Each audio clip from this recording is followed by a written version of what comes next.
그러니깐 그날은 저에게 정말 잊을 수 없는 날이나 다름없었습니다. 아마 죽기 전까지도 이 이야기를 할지도 모르겠네요. 그만큼 저에게는 인생을 바꾼 이야기거든요. 지금 제 나이가 70을 넘겼는데 이제는 뭐 바깥 생활을 하기에도 지치고 집에서 가만히 있자니 심심해서 휴대폰을 이리저리 만지다가 이 채널에 들어와 사연을 듣다가 옆에서 쪼르르 같이 듣던 우리 며느라가가 시켜서 사연을 써보게 되었습니다. 사실 우리 며느라가에게 이 이야기를 몇 번이고 해주었었는데 들을 때마다 며느라가가 늘 너무 기가 막힌다며 어디 라디오에 사연이라도 보내보라 했었거든요. 제가 워낙 글을 잘 쓰는 재주도 없고 이게 또 은근 자랑할 만한 이야기는 아닌 것 같아서 많은 사람들이 듣고 우리 집안 흉이라도 볼까 싶어서 말 안 하고 있었는데 이제는 괜찮지 않을까 싶어서 이야기 한번 풀어보려고 합니다. 제 이야기 끝까지 들어주시고 저한테 참 녹록지 않았을 세상을 잘 이겨냈다. 이 나이 먹고도 지혜롭게 산다고 칭찬 한마디 부탁드립니다. 제가 말입니다. 시집 오고 1년이 지났을 때 이야기랍니다. 저랑 남편이랑은 선자리를 통해서 만나게 되었고 일찌감치 결혼을 하게 되었어요. 뭐 그때는 그 나이에 결혼을 하는 게 이르다는 생각이 들지 않았지요. 제가 23살에 시집을 오게 되었는데 저희 친정집이 좀 힘들게 살던 편이라서 제가 먹고 쓰는 입이라도 줄여보고자 하는 우리 친정 부모님이 저를 선자리에 내놓았지요. 저는 그것에 대한 불만이 없었어요. 그 시절에는 대부분 여자들이 그렇게 시집을 많이 가곤 했었으니까요. 그 선자리에서 남편을 만났는데 남편은 제가 꽤 마음에 들었는지 3번의 만남 끝에 결혼을 하자 했고 23살에 결혼해서 28살이 될 때까지 정말 딱 달라붙어 살았음에도 우리 부부에게는 아이가 생기지 않았습니다. 그때 의료기술이 한참 부족했기에 저희 부부는 그저 불임이라는 생각에 좌절을 하게 되었지요. 그런데 우리 시부모님이 참으로 대단하신 분인 게 말이죠. 그 시절에 아이를 못 가지는 여자를 내치지 않고 품어주셨다 이 말입니다. 얘 며느라가야 뭐 그렇게 조바심을 내고 그러니. 자식이 없으면 어떠하냐. 둘이 잘 살아보다 2년이 닿으면 아이 하나 입양하면 되지. 마음을 급하게 먹으면 먹을수록 일이 잘 안 풀리는 법이라는 걸 몰라서 그러니. 그냥 편안하게 살아라. 응? 세상이 어려운데 입 하나 늘어서 뭐 할 거야. 하지만 시어머니의 그런 대인배적인 마음씨에도 불구하고 상관없는 동네 사람들은 수군거렸어요. 우리 부부가 5년이 넘도록 아이가 생기지 않으니 저 집안은 아이가 안 태어나려나 보다 하면서 은근 흉을 보는 사람도 있었고 말이죠.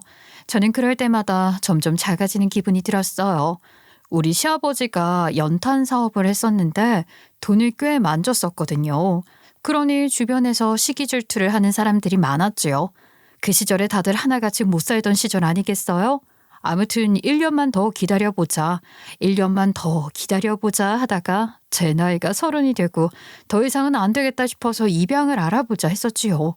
입양 기관도 아무 곳이나 고르면 안 되겠다 싶어서 잘 알아보자 했었는데 그러다가 선물같이 2~3살 배기 아이가 뚝 떨어졌어요. 어디서 떨어졌냐고요? 우리 집 대문 앞에서 떨어졌지요. 이게 다 무슨 소린가 싶으시지요?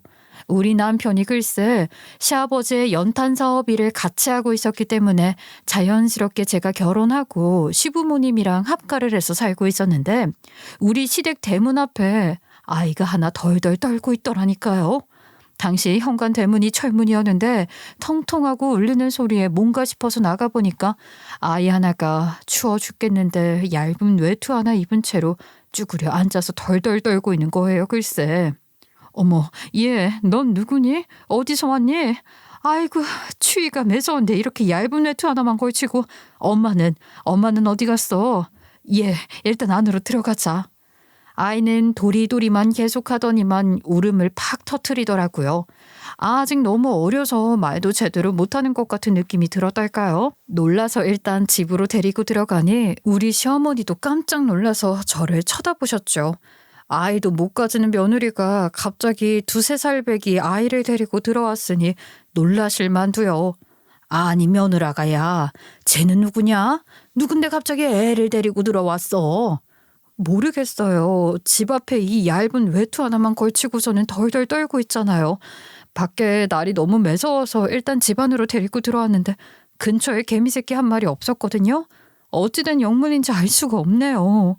아이가 얇은 옷 하나 입고 있는데 길바닥에 어찌 버려두고 오겠어요. 다른 집도 아니고 우리 집 앞에 떡하니 앉아 있었으니 부모가 있으면 찾으러 오겠거니 했지요. 잠시 맡아주는 거다 생각을 하고 아이 눈치를 살피고 있는데 애가 배가 고픈지 손가락을 쭉쭉 빨고 있었어요. 몇 살이냐 슬쩍 물어보니까 애가 아무 말도 못하더라고요. 아마 2돌 언저리는 된 것 같았어요. 제가 아이를 키워본 적이 없었으니까 대충 눈대중으로 봐도 몇 살인지 가늠이 안 되더라고요. 어쩔 수 없이 집에 들어와 따뜻하게 밥 한 끼 주고 저랑 시어머니랑 앉아서 아이한테 이름이 뭐냐, 부모님은 어디 계시냐 물어보는데 아이가 대답을 못하고 엄마, 맘마만 하는 거예요.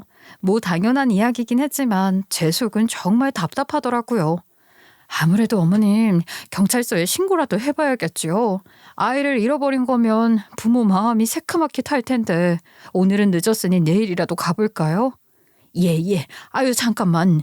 이 아이 외투 주머니 안에 종이가 하나 들어있는데 이게 뭐니? 외투 주머니에서 작은 쪽지 하나를 꺼내니 3줄짜리 편지가 써져 있는데 그 내용을 보고 저랑 시어머니 둘 다 깜짝 놀랐죠. 잘 좀 키워주세요. 이름은 민호고요. 17개월 됐습니다. 아껴주시고 사랑해주세요. 감사합니다. 어머님, 이 아이 버려진 아이인가 봐요. 이건 아닌 것 같아요. 당장 경찰에 신고라도 해야겠어요. 예, 잠깐만 있어봐라. 이것도 인연이지 않겠니? 어차피 입양을 하려고 마음도 먹었겠다. 이 아이 한번 잘 키워볼 생각은 없니? 저는 시어머니 말에 고민이 되었지요. 물론 입양을 하려고 생각을 했던 것은 맞았지만 집 앞에 버려진 아이였으니 정 주고 마음 주고 잘 키워놨다가 갑자기 친모가 찾으러 올 수도 있는 거 아니겠어요? 어머님, 제가 입양을 하려고 했던 아이는 정식 입양 기관을 통해서 하려고 했던 거고요. 금이야 오기야 키워놨다가 나중에 친부모가 찾아와 저는 아이 내놓으라고 하면 어떡해요. 아이 정식 입양 기간을 거쳐서 입양한 아이랑은 상황이 다르잖아요. 에휴, 그래도 말이다. 이 불쌍한 아이를 경찰에 데려다 줘봐야 어차피 다시 고아원으로 가서 다른 집에 입양되지 않겠니? 나는 이상하게 이 아이가 참 똘똘하게 생긴 것이 딱 마음에 든다. 그냥 우리가 인연이다 생각하고 그냥 키우면 어떻겠니? 그날 저녁에 남편이랑 시부랑 퇴근을 하고 돌아왔는데 아이를 보고 깜짝 놀랐고 사정을 설명하니 남편과 시부도 깊은 고민에 빠지게 되었어요. 온 가족이 둘러앉아 아이를 앉혀놓고 고민을 하는 신기한 풍경이 펼쳐졌죠. 일부러 우리 집 앞에 두고 간 것 같은데 말이야. 고아원에 데려다 놓으면 이 아이는 평생 친부모를 찾을 수 없지 않겠어?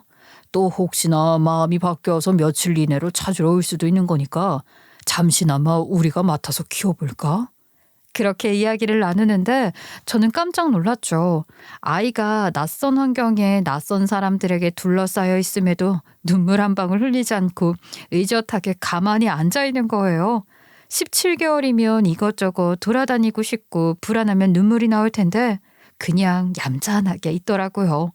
이상하게도 우리 시어머니 다리 위에 앉아서 가만히 있는데 우리 시어머니가 완전히 마음을 빼앗기고 말았어요. 얘야, 이 어린아이가 내 다리 위에 얌전히 앉아있는 것 좀 봐라. 아유, 이렇게 이쁜데 어디 남의 손에 보낼 수가 있니? 그냥 우리가 키우자꾸나. 우리 집안이랑 인연인 것 같다.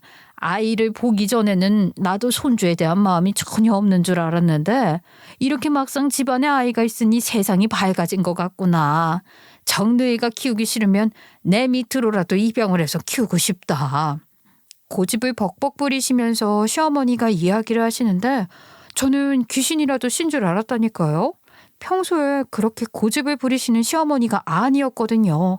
이성은 경찰에 신고를 해야 한다고 외치고 있는데 시어머니는 절대로 이 아이를 고아원에 보낼 수 없다면서 우리가 키워야 한다고, 아니면 본인이 키우겠다 난리를 치니 별 수 있겠어요? 시아버지도 얌전한 이 아이에게 마음을 빼앗긴 건지 뭔지 결심한 듯이 이야기를 하시더라고요. 그래, 어차피 입양하기로 마음먹은 거 고아원에서 데려오나 우리 집 앞에 버려둔 아이를 키우나 뭐가 다르냐. 고아원에 간다 한들 이만큼 마음을 빼앗을 아이를 만나기도 어려울 것 같고 말이다. 이것도 인연인데 내 손주 삼고 싶다. 결국에는 며칠 더 지켜보자 했죠.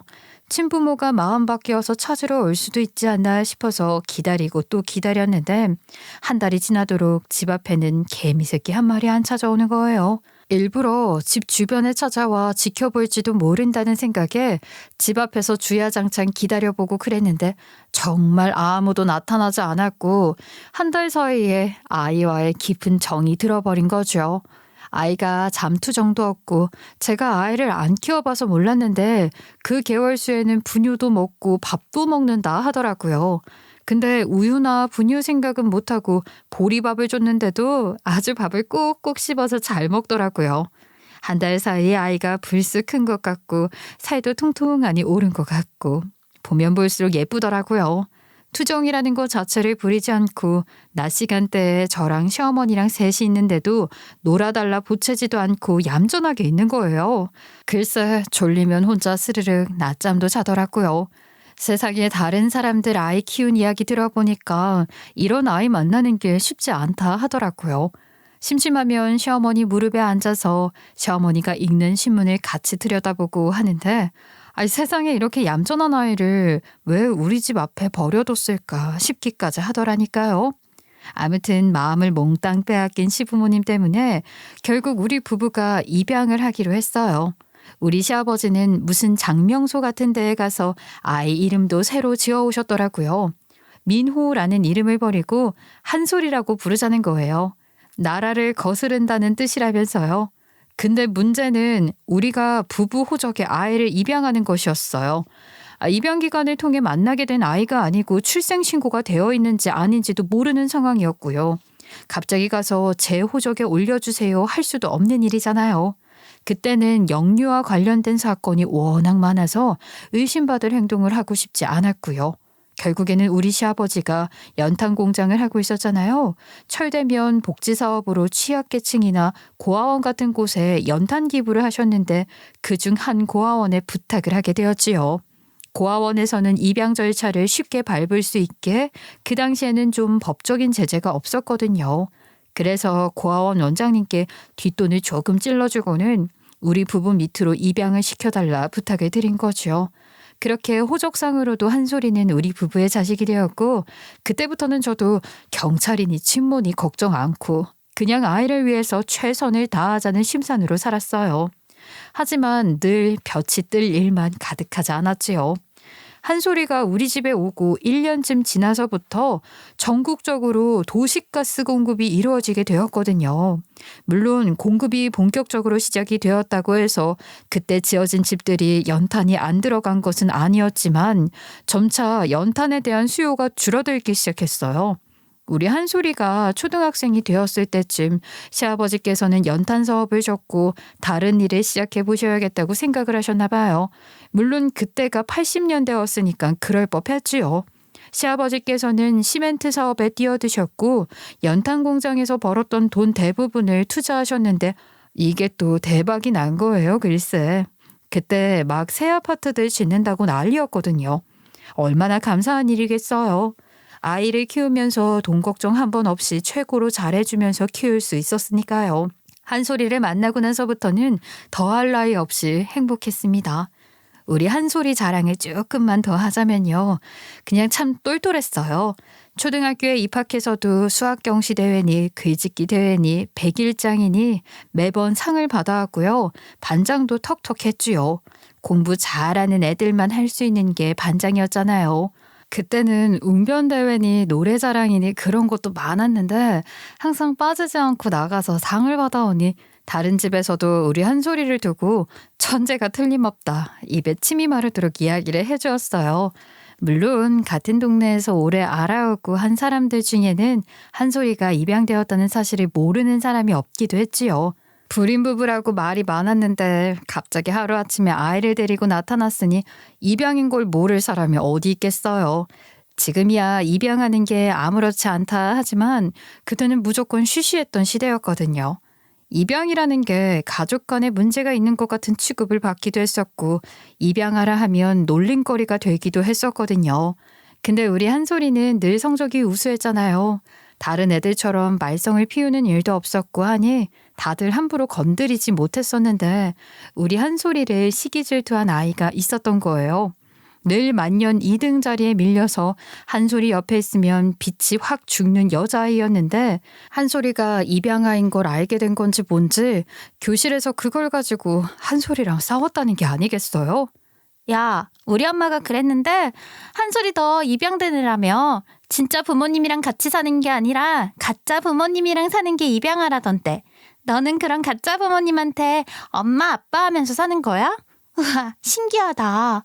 그럼 진짜 부모님은 너 버린 거야? 초등학생인데도 불구하고 그런 상처 주는 말을 할 수 있다는 것이 놀랍기도 했죠. 한솔이는 사실 본인이 입양아인 걸 알고 있었어요. 한솔이가 저희 부부와 의사소통이 가능했을 시점부터 이야기를 해주었었거든요.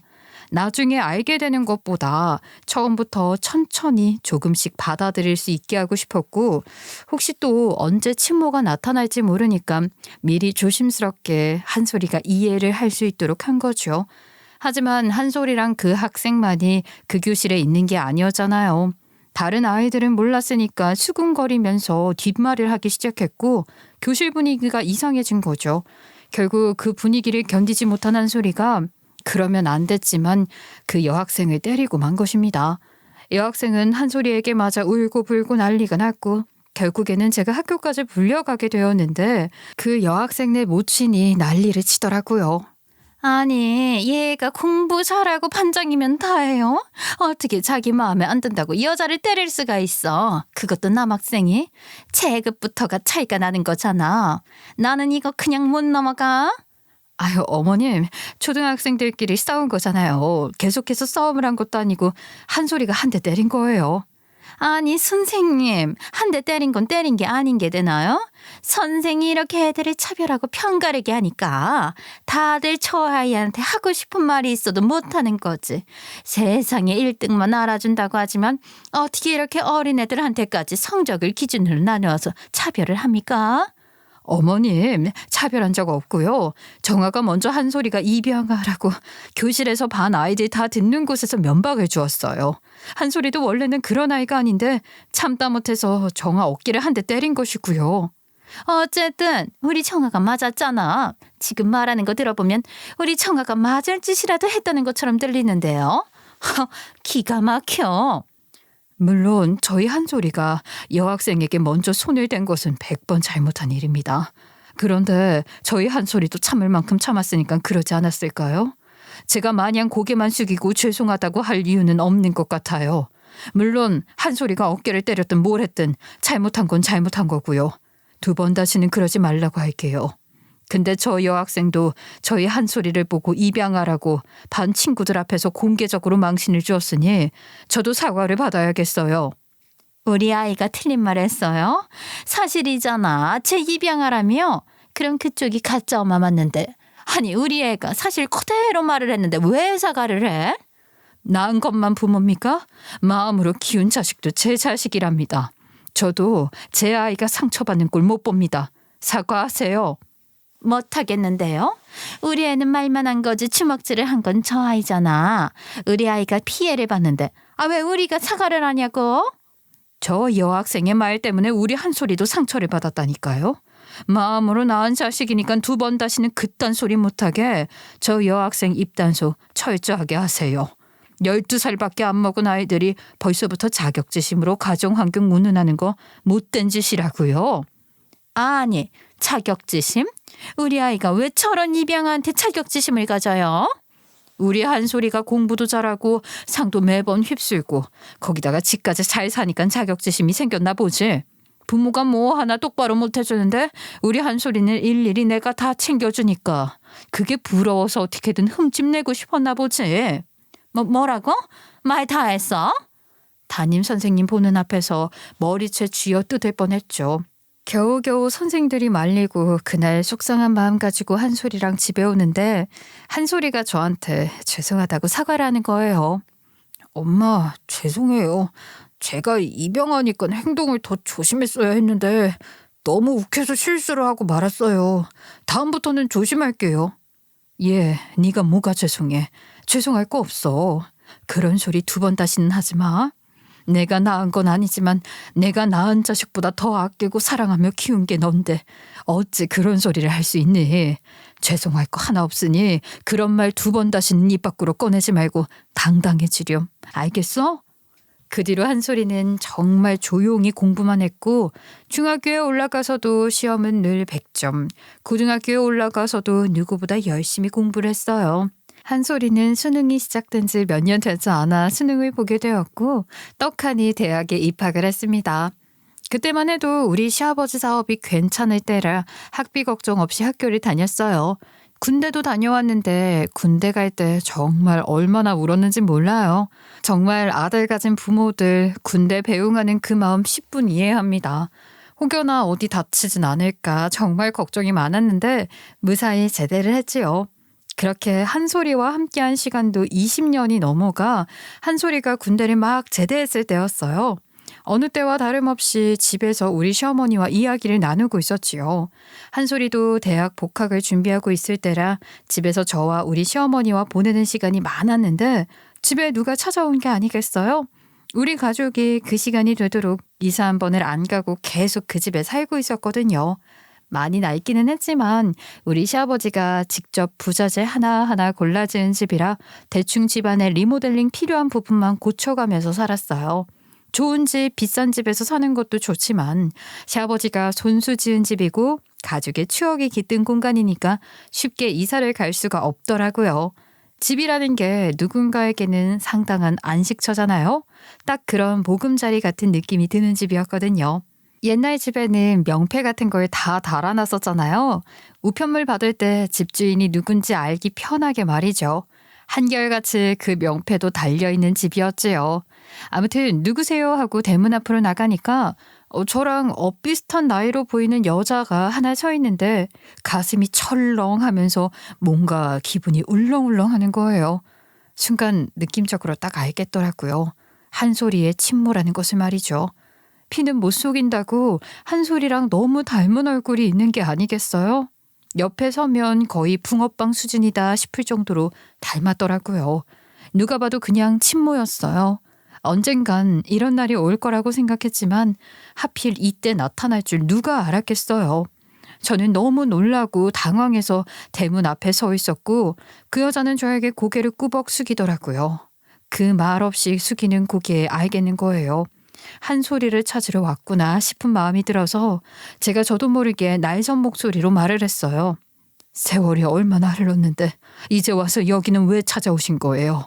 이제는 우리 아이예요. 우리한테 주셨잖아요. 우리 아이라고요. 그러니까 그 여자가 아무 말도 하지 않고 저에게 웬 커다란 서류 봉투 하나를 주는 게 아니겠어요? 예전에 회사에서 많이 쓰던 그 왜 갈색 서류 봉투 같은 거 있잖아요. 저한테 아무 말도 없이 그 봉투 주고 뒤돌아가려길래 순간 붙잡아야 한다는 생각도 없이 멍하니 서 있는데 제가 하도 안 들어오니까 한솔이가 엄마 무슨 일이야 하며 나오려는 거예요. 순간 친모인 그 여자가 한솔이 목소리에 멈칫하더라고요. 그 잠시 동안 얼마나 많은 고민을 했는지 몰라요. 이걸 마주치게 해야 하는 건지 아니면 못 보게 해야 하는 건지 감도 안 오는 와중에 친모가 조용히 입을 열더라고요. 그동안 우리 민호를 잘 지켜주셔서 정말 감사합니다. 제가 정말 죽을 때까지 잊지 않을게요. 이 은혜, 그 서류 봉투 나중에 정말로 꼭 힘든 일이 있으실 때 열어보셨으면 좋겠어요. 그러더니면 발에 모터가 달린 건지 후다닥 사라지는 거 있죠. 골목길 바깥으로 나가고 나서야 한소리가 나와서는 엄마 누군데 뭐야 하는데 순간 다리에 힘이 쫙 풀리더라고요. 이걸 어떻게 해야 하는 건지 모르겠는 거예요. 세월이 많이 지났고 저도 이런 상황을 상상해 본 적 있었기 때문에 의연하게 대처를 할 수 있을 거라 생각했는데 막상 닥치니까 정말 아무것도 못 하겠더라고요. 친모가 찾아왔는데 제 욕심에 아이 뺏길까봐 한 소리 보고 가라는 말도 못한 제가 너무 바보같이 느껴졌고요. 한 소리가 저를 원망하면 어떻게 하나 수만 가지 고민이 들었어요. 엄마, 손에 들고 있는 거 뭐예요? 우편 배달부라도 왔던 거예요? 아니다. 얼른 들어가자. 정말 입이 안 떨어지더라고요. 결국 그날 아무 말도 못하고 밤에 남편이랑 자려고 누워서야 겨우 입을 열었어요. 오늘 한솔이 친모가 찾아온 것 같아요. 아니, 친모 맞아요. 생긴 게 한솔이랑 똑 닮았더라고요. 내가 마음으로 키웠지만 낳아준 엄마는 얼굴부터 다르더라고요. 뭐라고? 한솔이 친모가 찾아왔다고? 아니, 이 얘기를 왜 지금에서야 하는 거야? 한솔이도 알아? 만났어? 아니요. 참나도 못된 게 친모가 찾아왔는데 내 욕심에 얼굴 한번 못 보여주겠더라고요. 서류를 하나 주고 갔어요.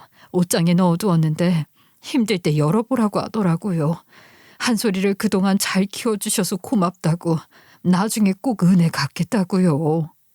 남편은 자려고 누웠다가 벌떡 일어나서는 한참 동안 서성이며 고민을 하기 시작했어요. 저는 그런 남편의 마음이 이해가 가서 가만히 지켜보고 있었죠. 결국 30분간 서성이며 아무 말도 못하다가 남편이 먼저 거실로 나와서 불을 켰고 한솔이랑 시부모님을 불렀어요. 다들 자려고 방에 들어간 탓을 무슨 일인고 하고 나오셨지요.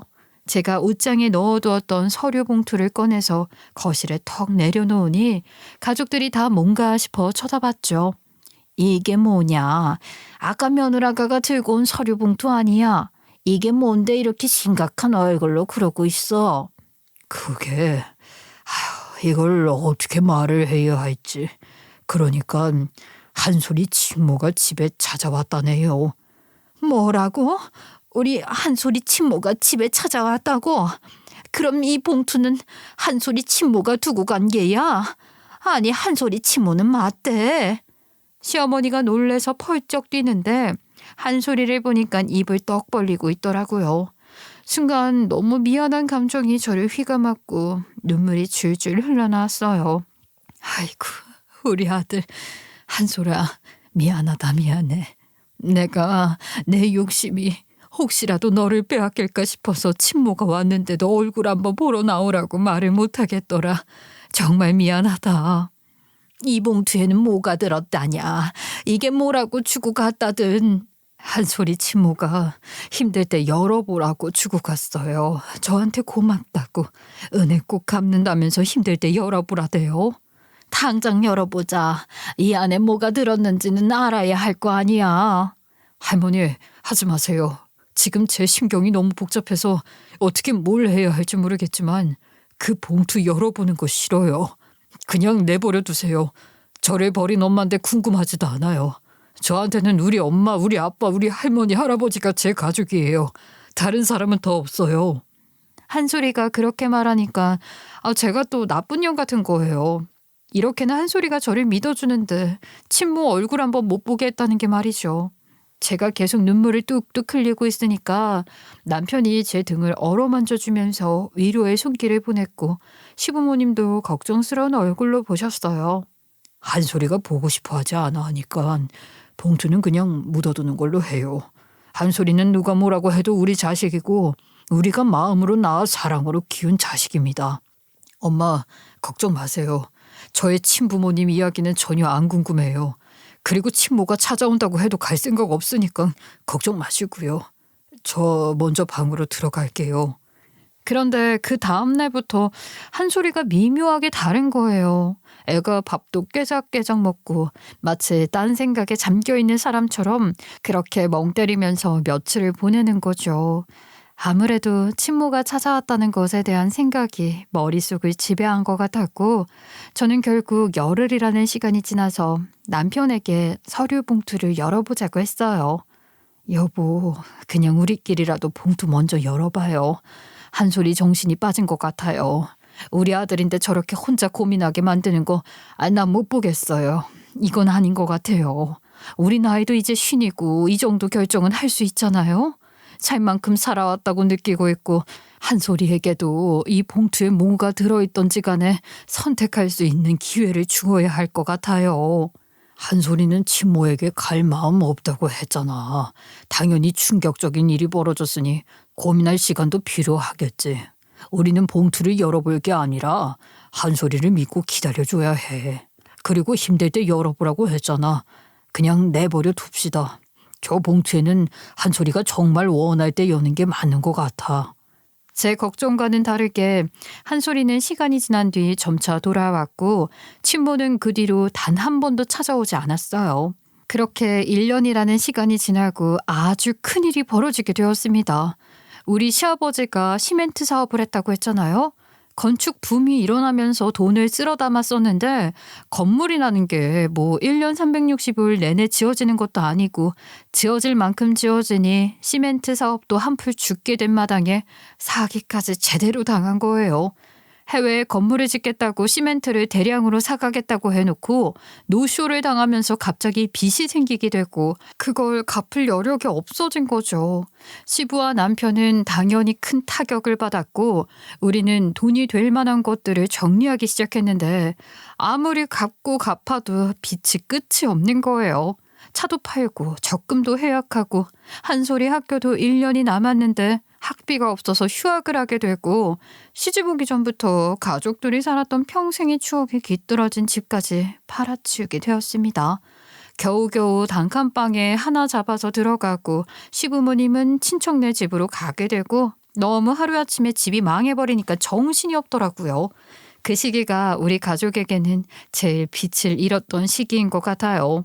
매일같이 이야기를 나누던 시모도 친척집에 가 계시느라 살피지 못하고 남편은 백방으로 돈을 빌리러 다니기 바빴고요. 저는 아무것도 할 수 없어서 참 무기력한 시간을 보내게 되었어요. 그때 한솔이가 저랑 남편을 붙잡고 그러더라고요. 그 친모가 예전에 주었던 봉투 말이에요.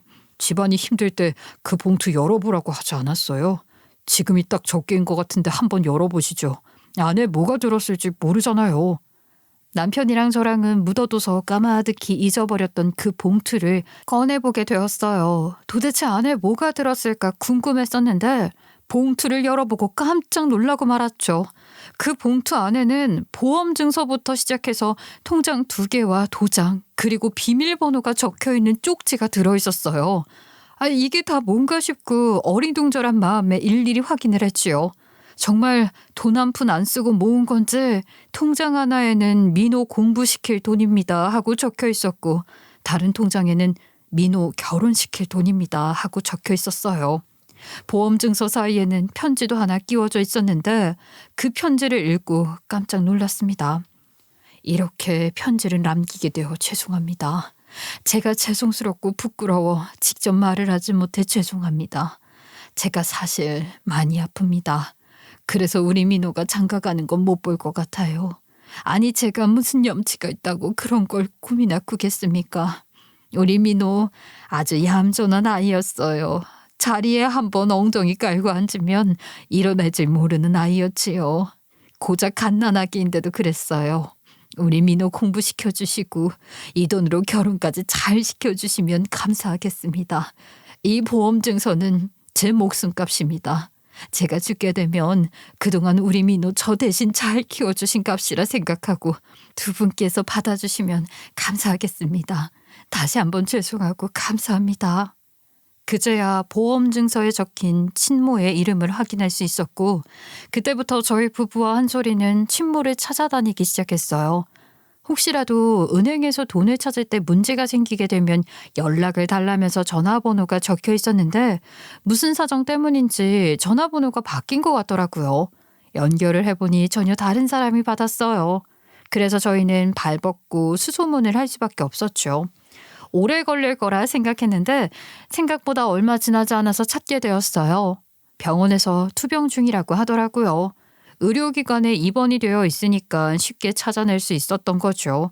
생활 반응이 있으니까요. 물론 이리저리 수소문을 해서 찾게 된 것이긴 했지만 어쨌든 지방에 있는 저렴한 요양병원에 들어가 있다는 거예요.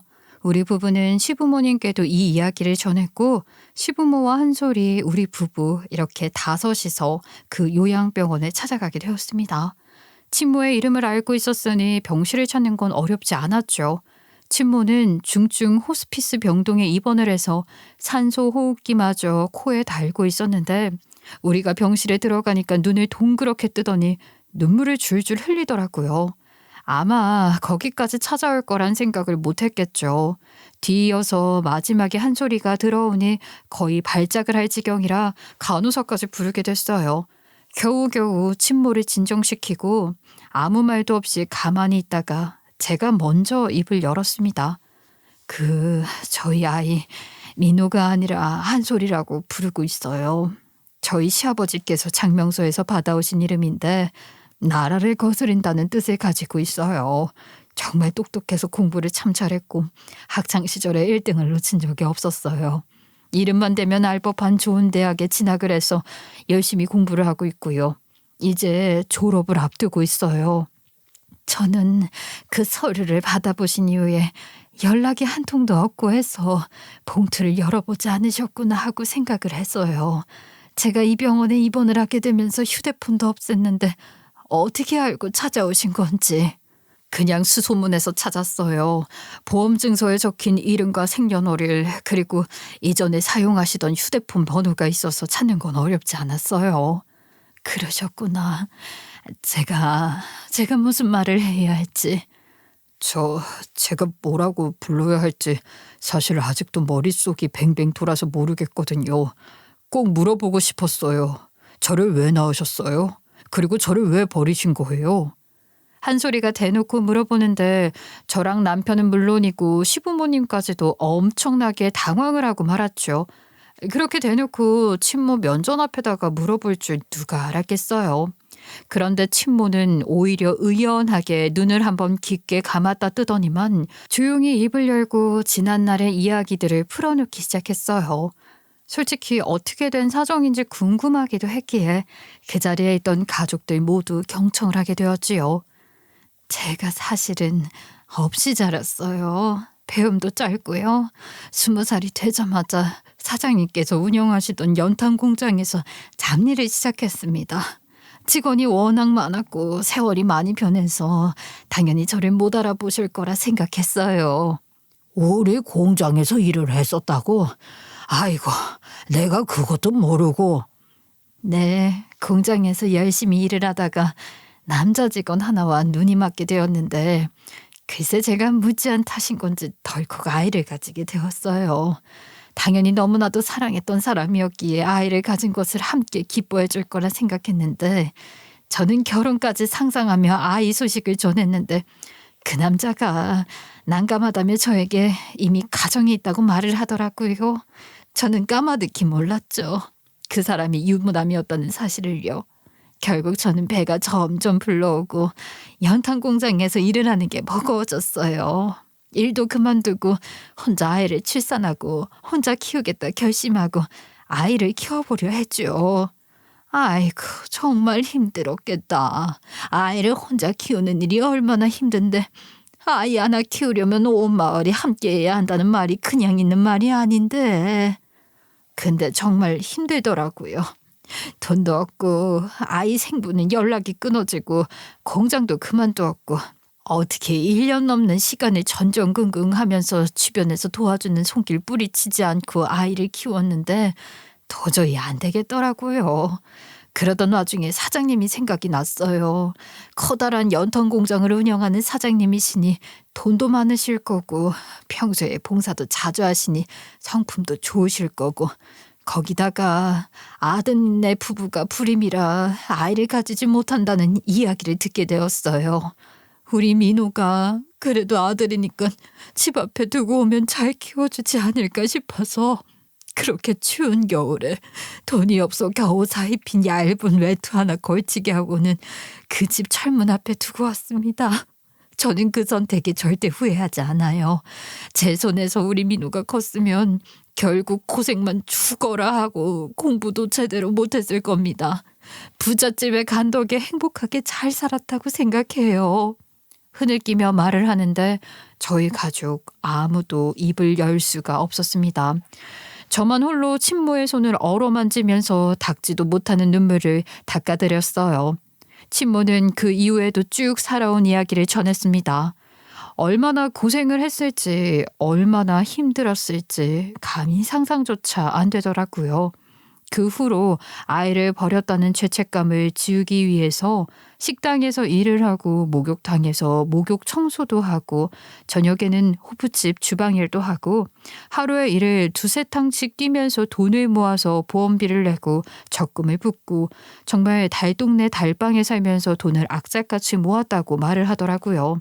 그동안 민호를 키워주신 은혜에 보답하고 싶은 마음에 고생해서 20년을 돈을 모았는데 꽤 큰 돈이 되더라고요. 이제는 민호를 당당하게 볼 수 있지 않을까 싶었는데 제가 너무 잠도 안 자고 고생을 한 탓인 건지 몸이 다 망가져서 몹쓸병에 걸리게 되었습니다. 이 꼴로는 그냥 안 보는 게 낫겠다 싶더라고요. 근데 또 모아온 돈은 쥐어주고 싶은 마음에 그날 그렇게 그 집을 찾아가 봤는데 그 긴 세월 동안 이사도 안 가시고 그 낡은 명패 그대로 달려있는 집 보고 안심을 했지요. 며느님에게 보험증서와 통장을 쥐어주고 저는 가입해둔 실비보험으로다가 병원비 연명하면서 요양병원에 들어오게 되었어요. 투병을 한 지도 벌써 몇 년 됐고 이제는 장기에 암이 다 퍼져서 오늘 내일 하는 입장입니다. 밥도 못 먹고 숨 쉬는 것도 힘들어요. 정말 빨리 그냥 하늘나라에 갔으면 싶은 생각도 들고요. 한솔이는 친모에 살아온 이야기를 들으며 엉엉 울더라고요. 제가 옆에서 토닥토닥 해주는데 저도 덩달아 눈물이 났고요. 거기 있는 사람들 다 울었지요. 돈 감사하게 쓸게요. 지금 집안 사정이 너무 안 좋아서 걱정이 많이 됐는데 그래도 이렇게 제 생각해서 모아주신 돈 덕분에 한숨 돌릴 수 있을 것 같다는 생각이 들어요. 엄마는 제 학비랑 결혼할 때 이 통장을 쓰라고 했지만 저는 우리 가족을 위해서 쓰고 싶어요. 제 학비랑 결혼자금 정도는 스스로 모을 수 있으니 걱정 마세요. 그리고 저 버리고 갔을 때 원망 안 했어요. 그땐 아무것도 몰랐으니까. 만약 우리 엄마 아빠가 저를 귀찮아하고 싫어했으면 원망했을지 모르겠지만 정말 살면서 친자식이 아니라는 생각이 단 한 번도 들지 않게 잘 키워주셨고 늘 따뜻하게 품어주셨기에 버려진 것에 대한 원망을 할 틈이 없었어요. 좋은 집에 저를 데려다 주셔서 감사합니다. 한솔이가 꾸벅 인사를 하는데 친모가 눈물만 뚝뚝 흘리더라고요. 친모가 저한테 힘들게 입을 열어 고맙다고 인사를 해줬어요. 돈 그냥 걱정 없이 필요한 데 쓰셨으면 좋겠어요. 민호 아니 한솔이를 그동안 곱게만 키워주셔서 너무 감사합니다.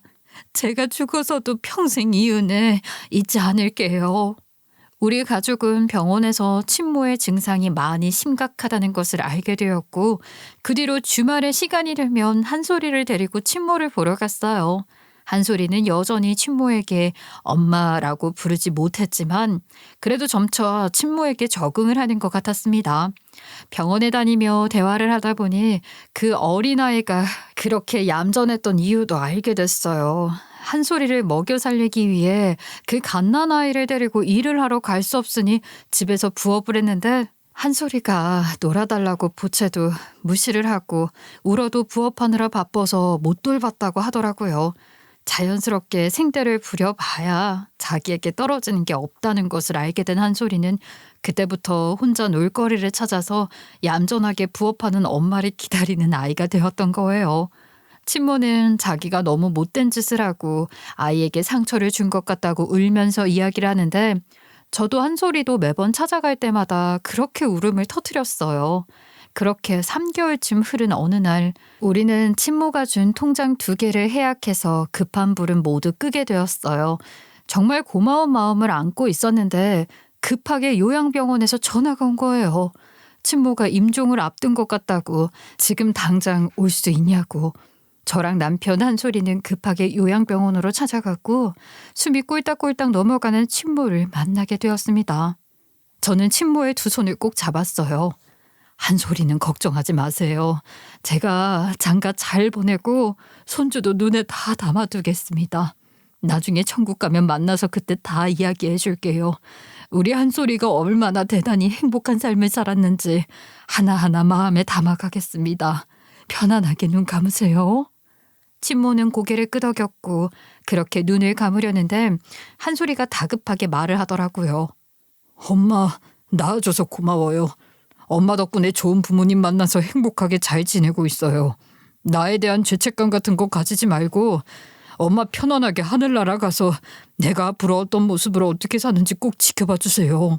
그 말에 친모가 죽을 힘을 다해서 눈을 뜨더니 한솔이 손을 붙잡고는 아들 미안해 고마워 한마디 뱉고 그렇게 깊은 잠에 빠지게 되었어요.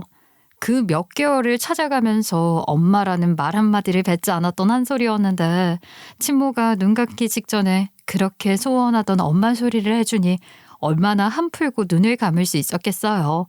우리 한솔이가 대견하더라고요.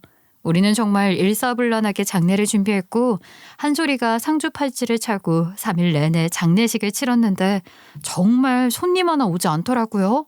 얼마나 바쁘게 돈만 벌고 살았으면 친구 하나 사귀지 못했을까 하는 생각도 들었고 말이죠. 그렇게 조용히 장례를 다 치르고 난 뒤에 정말 생각지도 못한 어마어마한 보험금을 받게 되었어요. 그동안 돈 벌어서 정말 보험에 다 쏟아부었나 싶은 생각이 들 정도였습니다. 그 돈으로 한솔이는 아파트 하나를 얻었고 다시 시부모님을 모셔와 5 식구가 다 같이 살게 되었어요. 그 이후에 어찌어찌 병원에서 알게 된 친모의 달방을 정리하다가 우리는 한 가지 사실을 알게 되었습니다. 바로 한솔이를 책임지지 않은 친부의 존재였어요. 처음 아이를 임신했을 때는 유부남인지 몰랐다고 했잖아요. 그러니 당연히 한솔이 친모는 산모 수첩에 자기 이름과 생년월일 그리고 친부의 이름과 생년월일을 적었던 것이었지요. 한솔이가 태어났을 땐 산부인과에서 태어나는 아이들이 이미 흔해진 시절이었으니까 말이에요. 그렇게 이름하고 생년월일이 적혀있는 수첩에서 우리는 친부의 존재를 알게 되었고 그 뒤로 사립탐정을 고용해 뒤를 쫓게 되었어요. 기가 막히게도 여전히 지 자식들 키우면서 잘 살고 있더라고요. 나름 중소기업에서 부장일까지 하면서 말이에요. 친모는 그렇게 쓸쓸하게 힘들게 세상을 떠나야만 했는데 한솔이는 분노했고 우리 또한 분노했습니다. 그 책임감 없는 인간으로 인해서 힘들었을 친모의 마음도 친부모와 함께하지 못한 한솔이의 마음도 이해가 갔거든요. 우리는 지체하지 않고 한솔이의 친부를 찾아가 한솔이의 존재를 알렸어요. 참나, 갑자기 20여 년 만에 나타나서 내 아들이라고 사기를 치려고 그래? 저 자식 내 자식 아니야. 유전자 검사 죽어도 안 하지. 내가 너네들 싹 다 명예훼손으로 고소시켜버린다. 어? 친부라는 인간은 뻔뻔하게 끝까지 부정을 했고 결국 친부의 가족들을 만나서 한솔이의 존재를 알리게 되었어요. 이제 와서 상처가 될 수 있는 이 일을 알리는 이유는 친부라는 인간이 뻔뻔하게 바람을 피워 낳은 사생아의 존재를 무시하고 부정했기 때문입니다. 우리 아이가 받았을 상처, 그게 한이 될까봐 전부 까발리는 거라고요. 미안하다 한마디만 했어도 그냥 지나갔을 텐데 친모의 장례식장에도 안 나타나고 추모도 하지 않고 사정이 있었겠지 하고 넘어가려고 해도 우리 한솔이의 존재까지 부정하는 건 참을 수가 없네요. 친부의 가족들은 바람을 피워 20살이 훌쩍 넘은 자식이 있다는 사실에 충격을 받았더라고요. 정말 까마득히 몰랐나 봐요. 결국 친부의 본처는 친부와 이혼 소송을 준비하게 되었다고 한솔이에게 미안하다고 연락을 해왔어요.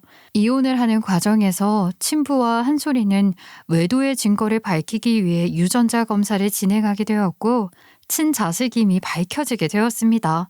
과학은 거짓말을 하지 못하니까요. 친부는 돈을 대거로 뜯긴 뒤 이혼을 당하게 되었어요. 이혼을 당한 친부는 우리 집에 찾아와 난리를 쳤지요. 이제 와서 나타나는 이유가 뭔데? 왜 내 인생을 송두리째 흔드는 건데? 니들이라고도 사람이야? 어? 지 자식을 버려놓고 잘 살고 싶다는 생각을 해? 양심을 가지고 살아 인간아. 양육비 청구 소송도 진행하고 네 인생 아주 뿌리까지 뽑아버릴 테다. 시부는 앞장서서 변호사를 선임해서 한 소리를 버리고 간 친부에게 양육비 소송을 걸었어요. 이런 사례가 흔치 않아서 법원 판결이 어찌 나올까 걱정했지만 다행히 친부는 한 소리에게 돈을 물어줘야 한다는 판결을 받았습니다. 양육비 목적으로 청구 소송을 걸었지만 시간이 많이 흘렀잖아요. 결국 위자료식으로 돈을 받게 되었어요. 3천만 원이라는 돈을요. 한 아이의 인생을 양육하는 돈이라기엔 터무니없이 작았지만 이런 판결이 나온 것만으로도 뿌듯했어요. 그 뒤로 친부는 다니던 회사에도 소문이 쫙 났다고 하더라고요. 친부의 본처가 이를 갈고 혼외자가 있다는 사실을 회사에 까발렸고 결국 친부는 눈칫밥 먹다가 회사도 퇴사를 했다고 들려오더라고요. 자업자득이지요. 이 과정에서 한솔이가 상처를 받을까 무섭긴 했는데 한솔이는 참 강인한 아이였어요. 3천만 원 받은 걸로 가족여행이라도 가자고 신나서 말을 하는데 저랑 남편이 어이가 없어서 웃어버렸다니까요. 그 뒤로 우리 남편은 다시금 사업을 시작했고 무역 사업을 통해서 다시 한번 굳건히 자리를 보존할 수 있게 되었어요. 연탄 시멘트 사업을 할 때보다야 적은 돈이었지만 우리 식구 먹고 사는데 부족함이 없이 벌어오고 있습니다. 한솔이는 대학 졸업을 잘했고 회사에 취직을 해서 다니다가 만난 여자와 결혼을 해서 지금은 벌써 나이 40을 넘겼어요. 여전히 제 아들이고 떡하니 아들 하나 딸 하나 낳고 잘 살고 있어요. 가끔 우리 며느리에게 이 이야기를 해주면 말이죠. 늘 한솔이가 부모 복이 넘치는 거라 말을 해줘요. 편견 없이 우리 아들 받아준 며느리에게도 고맙고 엇나가지 않고 우리를 진짜 가족이라 생각해주는 한솔이에게도 너무 고마울 뿐입니다. 이제 나도 몇 년이 더 지나면 한솔이 친모랑 다시 만날 날이 오겠지요.